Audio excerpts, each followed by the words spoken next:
दोस्तों सभी को पता है कि बंजारे पूरे भारत में फैले हुए हैं और सभी जानते हैं कि उनमें गौर बंजारों की संख्या सबसे ज्यादा है।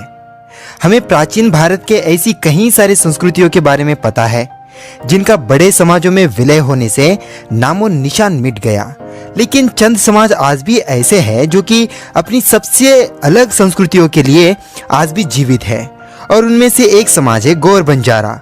तो चलिए आज के एपिसोड में हम जानेंगे कि गौर बंजारे होते कौन हैं, वो कौन सा कारण है जो बंजारों को भारत के विभिन्न स्थानों पर निवास करने पर भी एक बनाती है।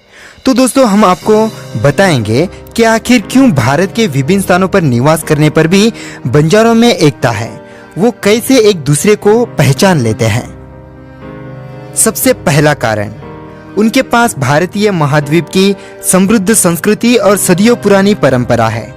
जैसे उनके ड्रेसिंग स्टाइल बाकियों से अलग होता है और लोग ज्यादातर तांडों में रहते हैं। उनकी अपनी खुद की भाषा जिसे हम गौर बोली कहते हैं। दोस्तों वे तीन बड़े कारण बंजारों को एक बंधन में बांध देती है। दोस्तों आपको सबसे पहले ये बात बतानी जरूरी है कि आखिर बंजारा शब्द का इस्तेमाल इतिहास में सबसे पहले कब ट्रेस किया गया था। दोस्तों कहा जाता है कि पहली बार बंजारा वर्ड का इस्तेमाल मुगलों ने 15वीं शताब्दी में गौरवंशीय लोग और अन्य व्यापारियों के लिए किया था जो एक प्लेस से दूसरे प्लेस जाकर व्यापार करते थे।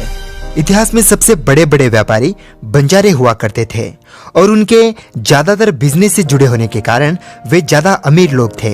एग्जाम्पल के लिए 15वीं शताब्दी में लकीसा वंजारा जो कि दुनिया के सबसे अमीर व्यापारियों में से एक थे, हिमांशु वंजारा और 17वीं शताब्दी में सेवालाल महाराज।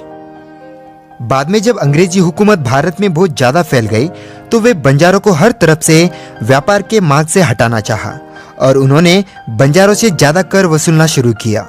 जब बंजारों को ये सब पसंद नहीं आया तो उन्होंने अंग्रेजों के खिलाफ बहुत बड़ा जंग छिड़ दिया और बंजारों ने अंग्रेजों की हालत ऐसी कर दी थी कि पूरे भारत में अंग्रेजी हुकूमत हिल चुकी थी। और इस भयानक दृश्य को देखकर बुद्धिमान अंग्रेजों ने एक बड़ी चाल चली। सबसे पहली चाल, उन्होंने बंजारों पर डकैत और चोर होने का इल्जाम लगा दिया।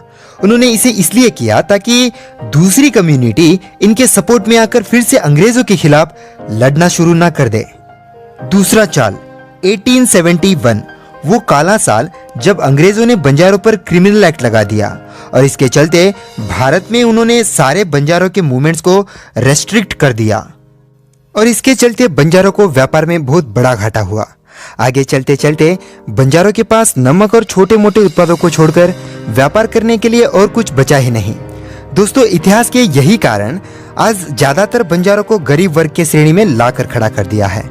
जो कभी राजपूतों के सबसे बड़े व्यापारी हुआ करते थे, जो कभी इतिहास में सबसे अमीर व्यापारी हुआ करते थे, वे लोग अंग्रेजों के कूटनीति के चलते और बाकी हिंदू राजाओं के सपोर्ट ना किए जाने के कारण आज ज्यादातर बंजारे गरीब वर्ग के श्रेणी में आ चुके हैं। तो फिलहाल दोस्तों आज के एपिसोड में इतना ही। अगर आपको इस तरह के एपिसोड पसंद है तो चैनल को सब्सक्राइब जरूर कर लीजिएगा और साथ में वीडियो को अपने दोस्तों के साथ शेयर जरूर कीजिएगा।